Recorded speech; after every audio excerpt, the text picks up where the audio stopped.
Hello everyone, welcome to ZKM chemistry classes. तो भाई आ चुके हैं अपने अगले लेक्चर के साथ।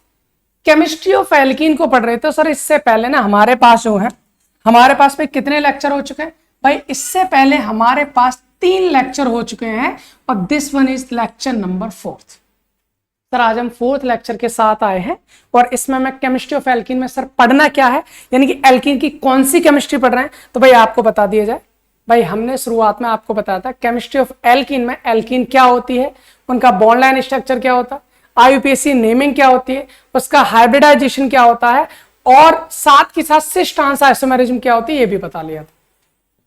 सर लास्ट लेक्चर में हमने स्टार्ट किया था एल्कीन की प्रिपरेशन, मतलब एल्कीन को किन किन रिएक्शन से बना सकते हैं। तो सर उनमें से हमने पहले किया था by partial hydrogenation of alkyne. Sir ये हमारा पहला मेथड था जिसमें हमने 2 चीजों से किया था। एक लिंडलार कैटलिस्ट की हेल्प से किया था जिसमें हम H2PD से कर सकते हैं। H2PD से करेंगे तो डायरेक्ट एल्कीन बनना था ना, H2PD के साथ CaCO3 डाल दो या फिर BaSO4 डाल दो या फिर P2 कैटलिस्ट से कराएंगे तो आपका सिस एल्कीन बनना था। सर ये हमने जान लिया था, डिटेल जाना था, कोई दिक्कत नहीं।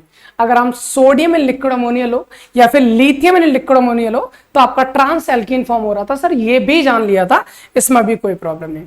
इसके अलावा फिर हम पहुंचे थे सर नंबर 2 पर by dehydrogenation of alkyl halide.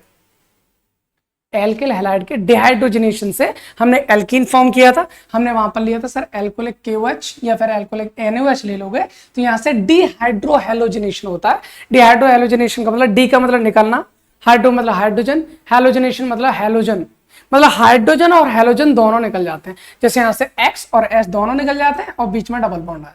Sir इस रिएक्शन को भी समझ चुके थे। इसके बाद अपने पास क्या था भाई? इसके बाद हमने इसके एग्जाम्पल किए थे, बस इतना ही किया था। और इस लेक्चर में हम आगे की जितनी भी रिएक्शंस हमारी बची हैं जिनमें हमें एल्कीन का फॉर्मेशन पढ़ना है वो हम स्टार्ट कर देते हैं। लेकिन उससे पहले एक चीज जान लो भाई, एल्कीन आपके जो भी सिलेबस में आप पढ़ सकते हो, कोई प्रॉब्लम नहीं। लेकिन अगर आप BSc 5th सेमेस्टर में है तो फिर आपके लिए एक छोटी सी जानकारी है। और वो जानकारी क्या है भाई कि BSc 5th सेमेस्टर में आपके पास 2 पेपर हैं, ऑर्गेनिक सिंथेसिस A और rearrangement and chemistry of group element. Sir पहले वाला जो पेपर है इसमें हमारे पास 8 यूनिट है, जिनमें से पहली unit chemistry of alkene and cycloalkane हम पढ़ चुके हैं और इनके सारे के सारे लेक्चर अपने चैनल जेडकेएम केमिस्ट्री क्लासेस पर पढ़े हुए हैं। आप उनको पढ़ सकते हैं, एंजॉय कर सकते हैं। बहुत सिंपल वे में हमने इन चीज़ों को पढ़ा है। अच्छा, इनके जो क्लास नोट्स हमने बनाए हैं वो सबके सब हमने टेलीग्राम चैनल जेडकेएम केमिस्ट्री क्लासेस पर अपलोड कर दिए, तो आप वहां से जाकर डाउनलोड भी कर सकते हो। पहली बात। दूसरी बात सर, दूसरी हमारी केमिस्ट्री ऑफ एल्कीन इस वक्त चल रहा है। जब ये हमारे पास यूनिट खत्म हो जाएगी तो इसके भी सारे के सारे क्लास नोट्स हम टेलीग्राम चैनल पर अपलोड कर देंगे। अगली बात ये है सर, जो दूसरा पेपर है हमारे पास rearrangement chemistry of group element, इसकी भी एक यूनिट हो चुकी है जिसका नाम है मॉलिक्यूलर रीअरेंजमेंट। इसमें हमने बहुत सारी नेम रिएक्शंस को पढ़ा था और सर इनके सबके सब जो क्लास नोट्स हैं इनको भी हम डाल चुके हैं जेडकेएम केमिस्ट्री क्लासेस टेलीग्राम चैनल पर। अगर आपने डाउनलोड नहीं किया तो आप वहां से डाउनलोड कर सकते हो ताकि आपको लिखने में भी थोड़ी सी हेल्प मिल जाए। ठीक है सर, इसमें कोई प्रॉब्लम नहीं है। चलिए हम आगे का अपना सिलेबस कवर करते हैं जो हमें आज करना है।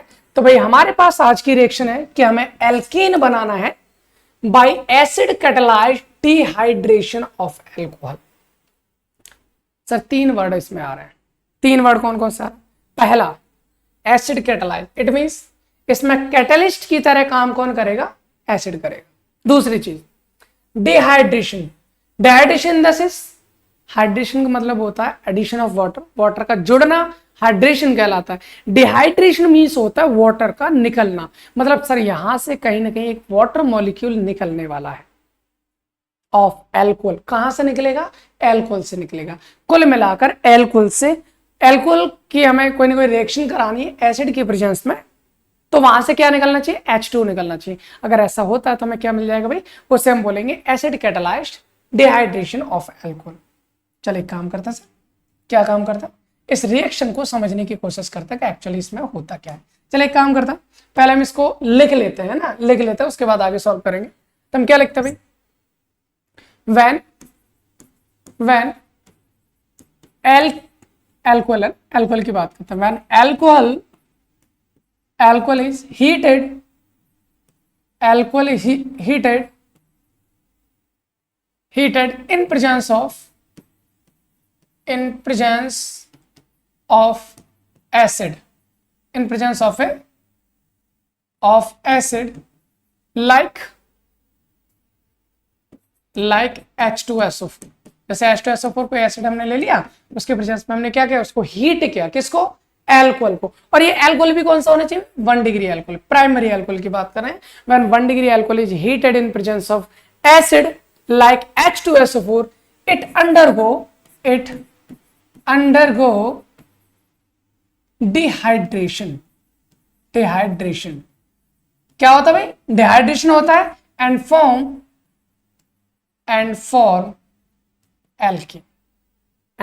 एन, और क्या बना लेता भाई, एक एल्कीन बना लेता। बस इतनी सी बात है। अच्छा एक और चीज याद रखना, इसको जब हम हीट करेंगे ना, वो हीटिंग एक्चुअली इसकी जो होनी चाहिए, हीटिंग एट ऑलमोस्ट कितना, 170 डिग्री सेल्सियस होना चाहिए, 170 या इससे अबव होना चाहिए। आप अगर केल्विन में चेंज करना चाहो 273 इसमें ऐड कर देंगे तो आपको केल्विन आ जाएगा। आई थिंक 443 केल्विन होता है, तो वहां पर आपको हीट करना है, ठीक है ना। तो मुझे लगता है इतनी बात आपको समझ में आ गई होगी। इसमें करना क्या, हमारे पास एक एल्कोहल होता है, और एल्कोहल भी कौन सा होगा सर, प्राइमरी एल्कोहल भी ले सकते हैं या फिर आप सेकेंडरी एल्कोहल भी ले सकते हैं। चलो इसको प्राइमरी हटा देते हैं, 1 डिग्री नहीं, क्योंकि यहाँ पर 1 डिग्री और 2 डिग्री दोनों लिए जा सकते हैं, ठीक है ना। 1 डिग्री भी हो सकता है, 2 डिग्री भी हो सकता है, दोनों एल्कोहल ले सकते हैं, लेकिन 3 डिग्री इसमें एल्कोहल नहीं लिया जाता। तो हम इसकी बात करेंगे, एसिड की प्रेजेंस में जब किसी एल्कोहल को हीट करते हैं तो वो क्या होता है, उसमें डिहाइड्रेशन होता है, और डिहाइड्रेशन होने के बाद वो क्या बना लेता है, एल्कीन बना लेता है। फॉर एग्जाम्पल ये मान लीजिए हमारे पास R, यहाँ पर ले लिया हमने CH2, सिंगल बॉन्ड CH2, और इस पर है OH, फिर सीधा लेते हैं CH3, single bond CH2, single bond OH। अगर मैं इसको ले लेता हूं, मान लीजिए कॉन्सेंट्रेट H2SO4 के प्रेजेंस में, मैं इसको हीट करता हूं ऑलमोस्ट 170 डिग्री सेल्सियस। होता क्या भी, होता ये OH यहां से H यहां से H2O निकल जाता है। क्या निकल जाएगा, H2O निकल जाएगा, और साथ में क्या बनता है sir, CH2 double bond CH2 बन जाता है, CH2 डबल बॉन्ड CH2। क्या मतलब है, एक बार डायरेक्ट समझते हैं, फिर इसकी मैकेनिज्म के साथ समझेंगे। देखिए तो सर OH इस कार्बन से गया, H इस कार्बन से गया, OH और H मिलकर क्या बना लेंगे, H2O, और यहाँ पर CH2 बचेगा, यहाँ CH2 बीच में क्या आ जाएगा, डबल बॉन्ड, मतलब क्या बन गया, एल्कीन हमारी फॉर्म हो गई है। सर ये रिएक्शन एक्चुअल में होती कैसे, हमको तो ये जानना है, हमको जानना है कि रिएक्शन एक्चुअल में कैसे होती है। चलिए फिर कोई दिक्कत नहीं, हम ये जानते हैं कि रिएक्शन एक्चुअल में कैसे होती है, ठीक है। चलिए आ जाइए, इसको भी समझने की कोशिश करते हैं। हमने रिएक्शन के लिए सर हमने लिया CH3 single bond CH2 single bond OH, ठीक है, ओके। किसके प्रेजेंस में रिएक्शन करा रहे हैं, कॉन्सेंट्रेट H2SO4 के प्रेजेंस में, और हम इसको हीट कर रहे हैं 170 डिग्री सेल्सियस। देन हमने देखा क्या बना भाई, हमारे पास सर H2O बना और प्लस बना CH2 double bond CH2, sir ये बना है, ठीक है। कोई प्रॉब्लम है सर, बिल्कुल नहीं है, कोई प्रॉब्लम इसमें नहीं है। हमको प्रॉब्लम है तो बस इतनी है, ये रिएक्शन हुई कैसे, मैं तो ये बता दूं, H2O निकला क्यों, ऐसा कैसे निकला ये बता दो। तो वो हमें कैसे पता चलेगा भाई, वो हमको पता चलेगा with the help of mechanism of this reaction, इसकी मैकेनिज्म से पता चल जाएगा। चलिए भाई जानते हैं कि इसकी मैकेनिज्म एक्चुअल में कैसे होती है। चलिए आ जाइए भाई, हमको एक चीज पता है, एसिड कैटालाइज हो रहा है, इसका मतलब यहाँ पर जो एसिड है वो किसका काम करेगा, कैटलिस्ट का काम करेगा। भाई एसिड कोई सा भी हो, काम क्या करना है, उसको काम करना है सर H+ का देना। H2SO4 है, क्या काम करेगा ये सर, H2SO4 है, इसका काम तो एक ही हो सकता है H+ और HSO4 नेगेटिव। भाई H+ ही तो दे सकता है ना, बिल्कुल। अच्छा हमारे पास जो एल्कोहल है वो क्या करेगा भाई, मेरे पास आया एल्कोहल CH3 CH2 और यहाँ पर है OH, ठीक है, ओके। ये रिएक्शन करेगा भाई H+ के साथ। क्या रिएक्शन करेगा भाई H+ के साथ, हमको एक चीज पता होती है कि हर एक एल्कोहल में या जहां भी OH आपको दिखेगा, ऑक्सीजन पर हमारे पास 2 lone pair of electron available होते हैं, जिनमें से एक लोन पेयर जो होगा वो जाकर अटैक करेगा H+ के ऊपर। सर ऐसा करने से क्या होगा, ऐसा करने से भाई ये होगा, यहाँ पर तो CH3 है, ठीक है, उसके बाद CH2 है, ठीक है, उसके बाद OH2 पर इस पर क्या हो जाएगा, पॉजिटिव। एक लोन पेयर जैसा वैसा का वैसा बचा रहेगा, उससे कोई लेना देना नहीं। OH2 क्यों हुआ सर, यहाँ पर OH था, इसने लोन पेयर इसको दिए तो हाइड्रोजन इससे आगे जुड़ जाएगा, OH2 बन गया। क्योंकि इसने इलेक्ट्रॉन्स दिए हैं दैट्स वाई इस पर क्या आ जाएगा, पॉजिटिव आ जाएगा। अगली बात सर, हमने ना इसमें एक चीज और किया, क्या किया, हीट किया है इसको, क्या किया है, हीट किया है। और हीट करने से होगा क्या, दो कंडीशन। पहली बात, यहां पर तीन ड्राइविंग फोर्स है इस रिएक्शन को आगे बढ़ने के लिए। कौन कौन से, पहली बात तो भाई कार्बन ऑक्सीजन में किसकी इलेक्ट्रोनेगेटिविटी ज्यादा है, ऑक्सीजन की, तो ऑक्सीजन चाहेगा कि ये वाला बॉन्ड मेरी ओर टूटे। दूसरी बात, ऑक्सीजन एक तो पहले से इलेक्ट्रोनेगेटिव है, दूसरी बात ऑक्सीजन पे आ गया है पॉजिटिव, सोने पे सुहागा।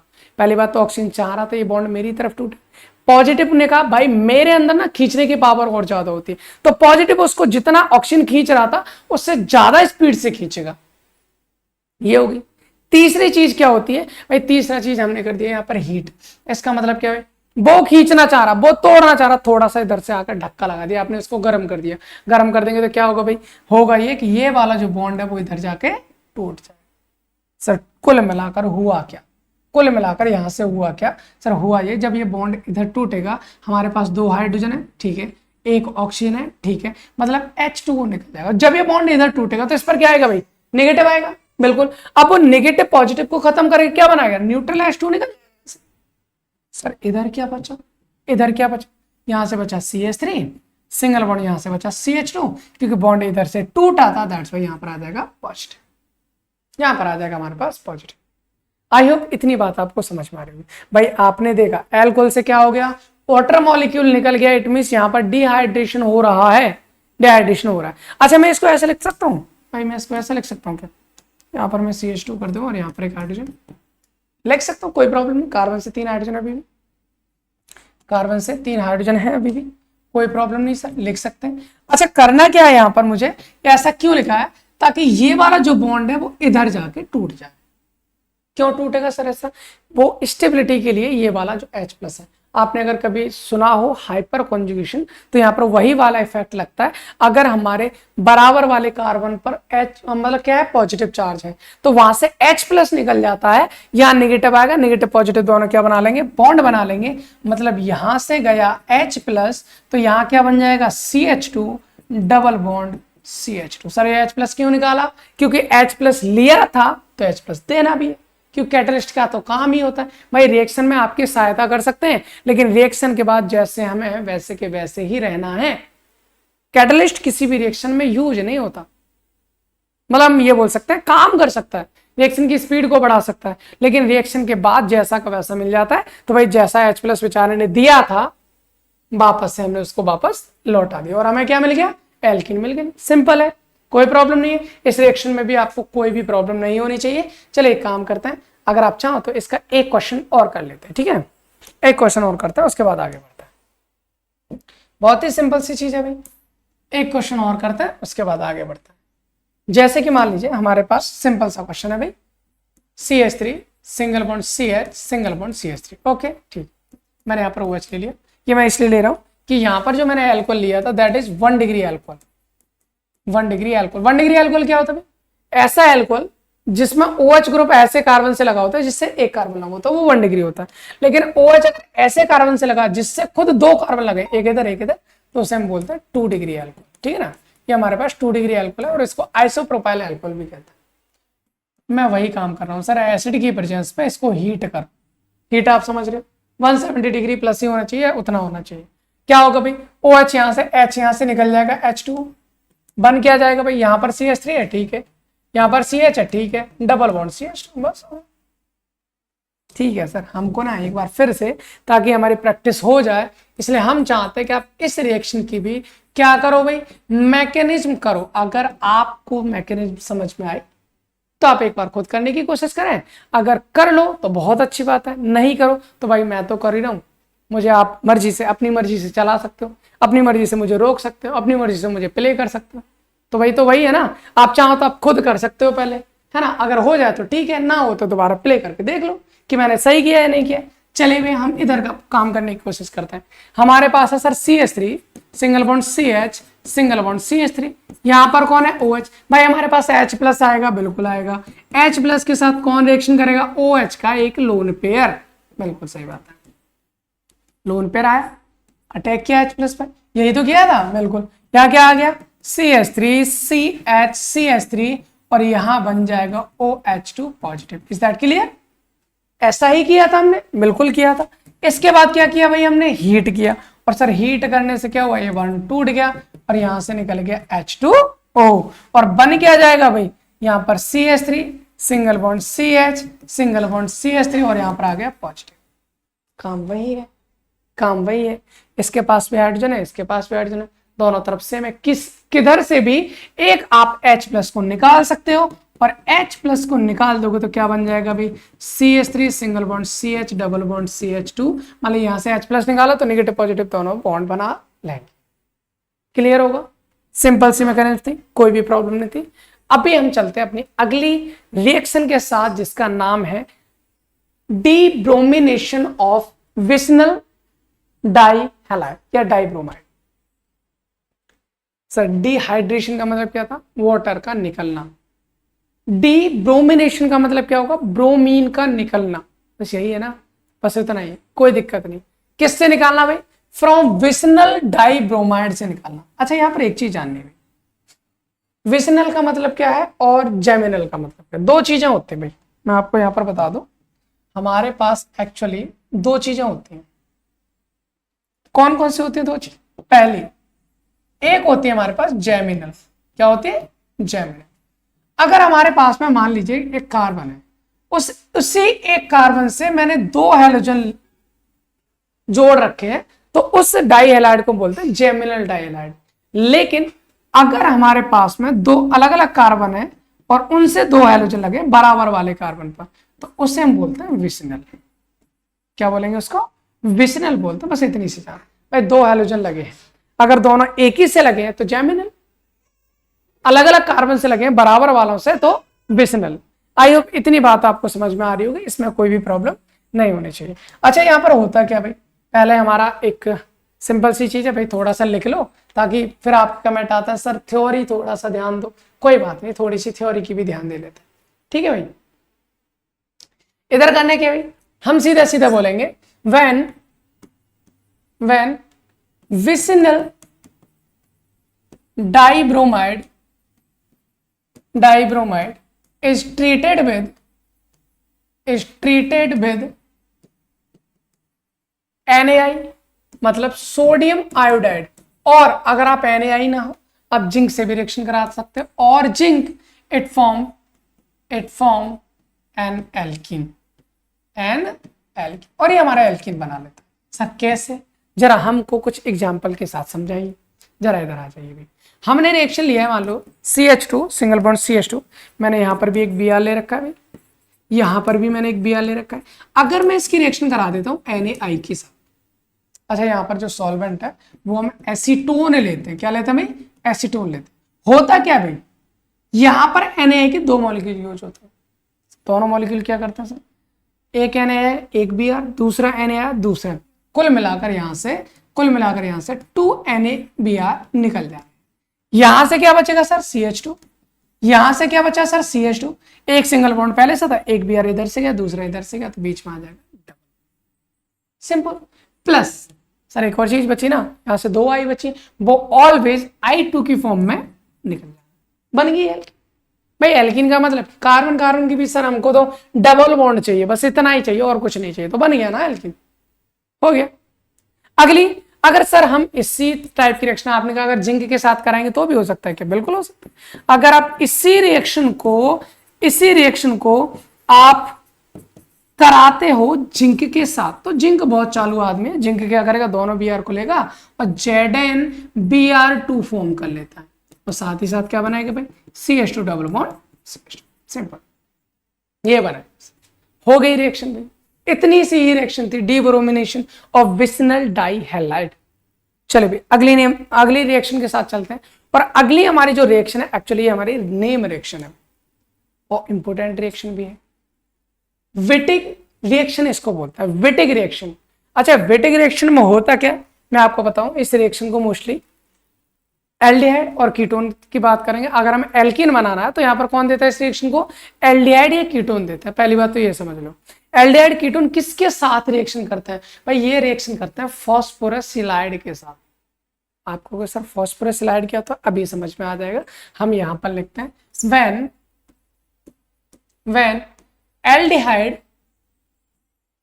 when aldehyde or ketone is treated with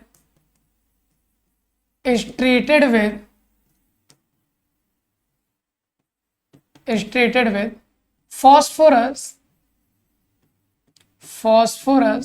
elide,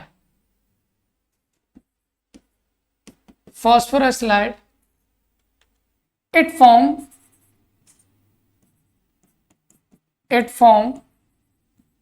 an alkene।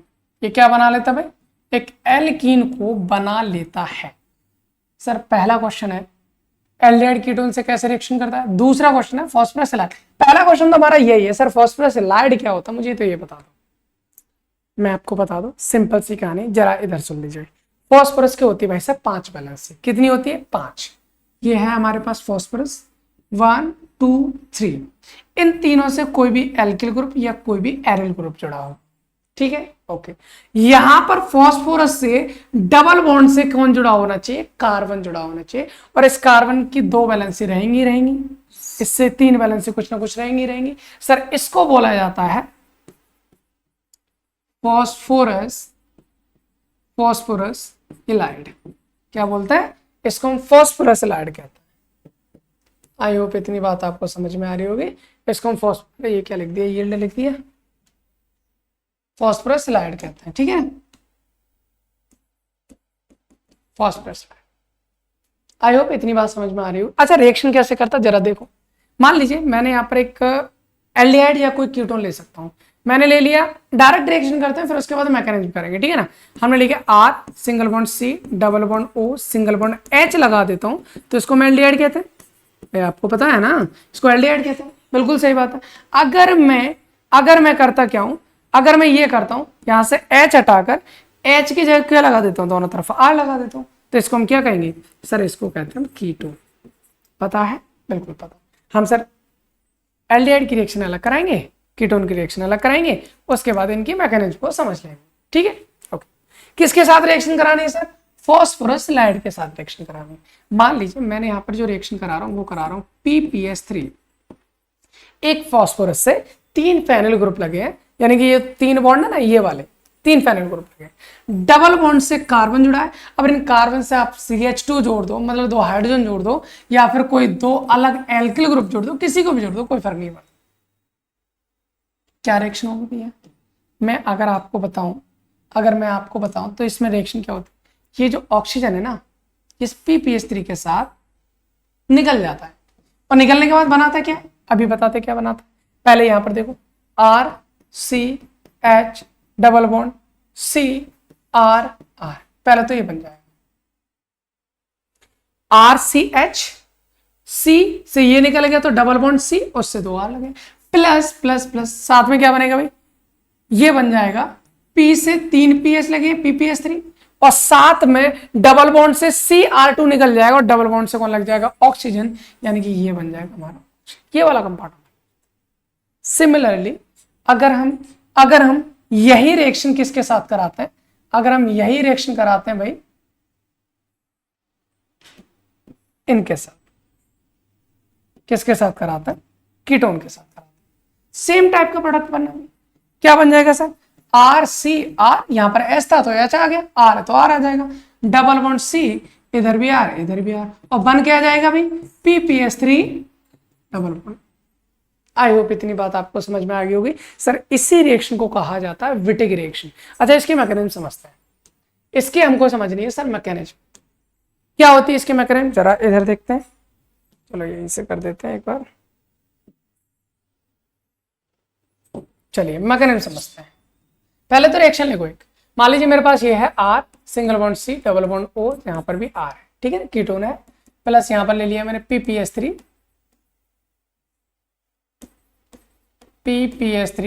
और double bond C double bond R और डबल बॉन्ड R, ठीक है ना ओके। इसके हम रिएक्शन कराएंगे, क्या बना था sir, RCR double bond CRR plus PPS3 double bond O, यही तो बना था बिल्कुल।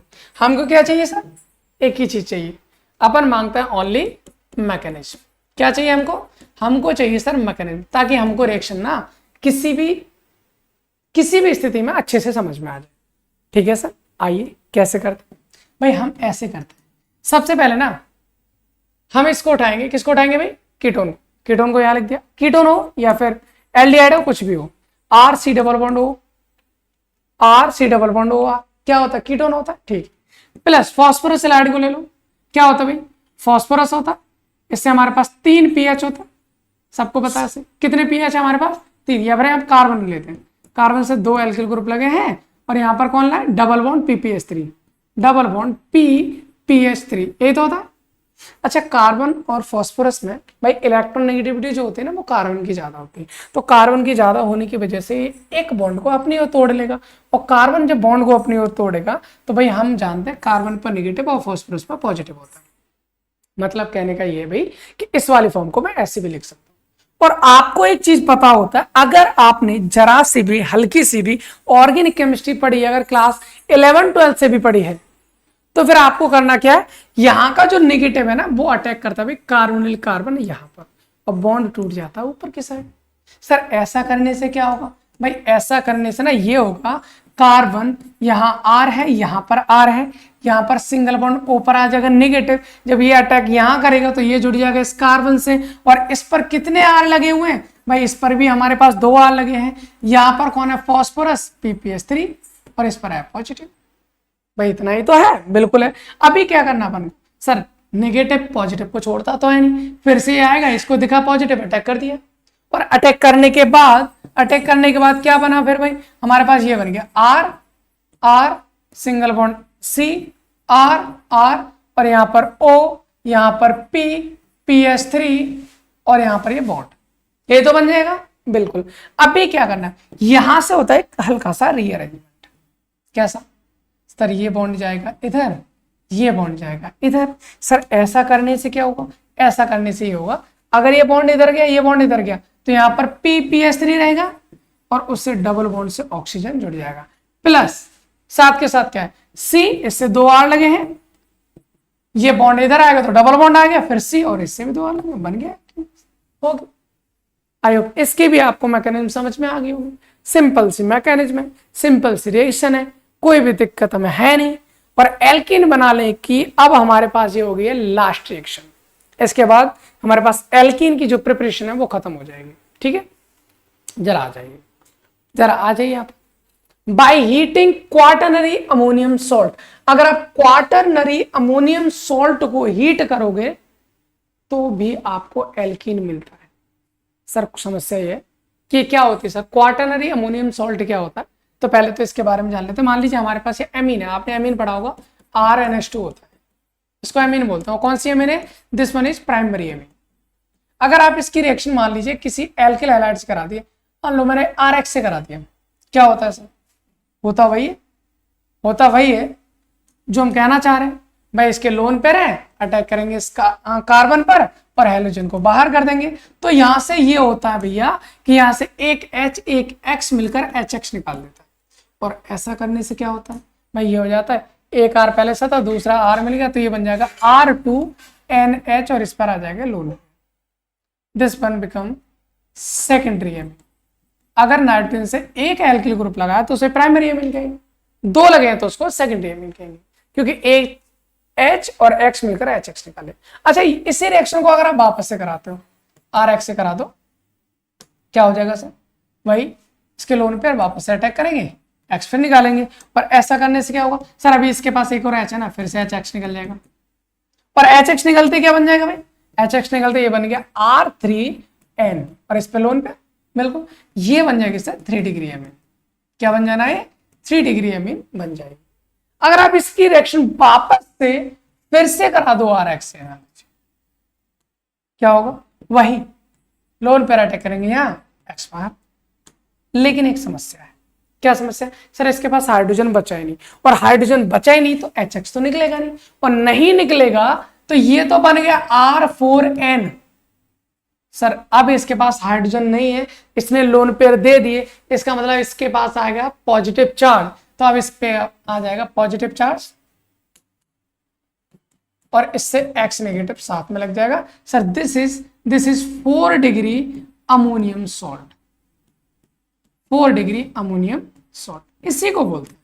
कुल मिलाकर ये नाइट्रोजन से 4 एल्किल ग्रुप लगे हैं तो उस पर पॉजिटिव है तो उसे 4 डिग्री अमोनियम सॉल्ट कहेंगे, यानी कि क्वाटरनरी अमोनियम सॉल्ट कहेंगे। सर उसको हीट करने से कैसे मिलेगा? फॉर एग्जाम्पल मेरे पास है CH3 CH2 का होल 4 नाइट्रोजन और इस पर पॉजिटिव चार्ज, सही, X नेगेटिव या फिर Cl लगा दे, चलो यहाँ पर Cl लगा दे, Cl नेगेटिव। अगर आप इसको हीट करते हो ना तो भाई यहां से क्या क्या चीज निकलती है? पहली चीज HCl निकल जाएगा, ठीक है। दूसरी चीज यहां से निकल जाता है CH3 CH2 का होल थ्राइस N, ये निकल जाता है, plus CH2 double bond CH2, ये बन जाता है। हम चाहते हैं सर इस रिएक्शन की भी ना मैकेनिज्म बता दो। मैकेनिज्म की क्या जरूरत है, आप खोल के बता देंगे तो आपको समझ में आ जाएगा किस तरह से हो रहा है। चलिए बताएं, चलो यही बता देते हैं, क्यों आगे लेके जाना है, इधर ही बात कर लेते हैं इसके ना। भाई हमारे पास नाइट्रोजन है, ठीक है, क्या अपने पास नाइट्रोजन है, इसके पास 4 CH3 CH2 है, तो मैंने एक काम करता हूं यहां पर पॉजिटिव लिख देता हूं, चलो ये पॉजिटिव, इससे इधर लगा दिया मैंने CH2 CH3 का होल थ्राइस, क्योंकि जरूरत नहीं है चारों को अलग अलग लिखने, एक इधर दिखा दिया और इसके साथ एक Cl नेगेटिव जुड़ा है, एक CH3 CH2 को इधर दिखा देते हैं, CH3 single bond CH2 single bond. अच्छा यहां का भी एक हाइड्रोजन मैं अलग दिखा रहा हूं CH2 और ये हाइड्रोजन बॉन्ड, होगा क्या भैया, इसकी मैकेनिज्म हमने इस तरह से करता है, होगा क्या, ये बॉन्ड जाएगा इधर और ये बॉन्ड टूट जाएगा इधर, तो होगा क्या भाई, यहां से जो H है वो Cl के साथ HCl निकाल लेगा, N ये बॉन्ड इधर टूटेगा, इसका नेगेटिव खत्म, CH3 CH2 का होल थ्राइस N वो निकल जाएगा और साथ में बचेगा CH2 डबल बॉन्ड CH2, मतलब this one is the real mechanism of this reaction. I hope आपको इतनी बात समझ में आ गई होगी। अगर इसके अलावा भी कोई प्रॉब्लम रही हो तो भाई कमेंट बॉक्स ओपन है, आप परेशान ना हो, उसमें कमेंट कर दीजिए, मैं आपको आगे उसका सॉल्यूशन आपको जरूर देने की कोशिश करूंगा। और उम्मीद करता हूं कि सारी की सारी रिएक्शंस आपको समझ में आई होंगी। कोई प्रॉब्लम वैसे तो होनी नहीं चाहिए, लेकिन अगर फिर भी है तो आप मुझे बताइए, मैं आगे उन चीज़ों को सुधार करने की कोशिश करूंगा। चलिए फिर एल्किन की प्रिपरेशन में इतनी रिएक्शंस थी, बाकी जो भी हमें करना है वो हम आने वाले लेक्चर्स में करेंगे। एक नई चीज़ों के साथ मिलते हैं, आपको नई एनर्जी के साथ मिलते हैं। तब तक आपसे बस एक ही उम्मीद करना चाहते हैं कि लेक्चर को भाई जितना हो सके उतना शेयर कीजिए, क्योंकि अगर ज़्यादा से ज़्यादा लोग देखते हैं तो फिर हमको भी अच्छा लगता है थोड़ा सा, अगर कम देखेंगे तो फिर हम भी डिमोटिवेट हो जाते हैं, फिर लगता है यार क्यों ही इतनी मेहनत करना, थोड़ा सा किसी और दूसरे सेमेस्टर वाले बच्चों के साथ कर लो, तो भाई ऐसा ना हो कि हम उधर चले जाएं फिर। तो आप समझ रहे हैं इन चीज़ों को, तो बस इसलिए चाहते हैं कि भाई लेक्चर को जितना हो सके उतना शेयर कीजिए। आपके जो भी व्हाट्सअप ग्रुप हैं या फिर आपके कॉलेज के ग्रुप हैं, जो भी आप वहाँ पर शेयर कर सकते हैं। ठीक है, चलिए फिर मिलते हैं अगले लेक्चर में। Thanks for watching.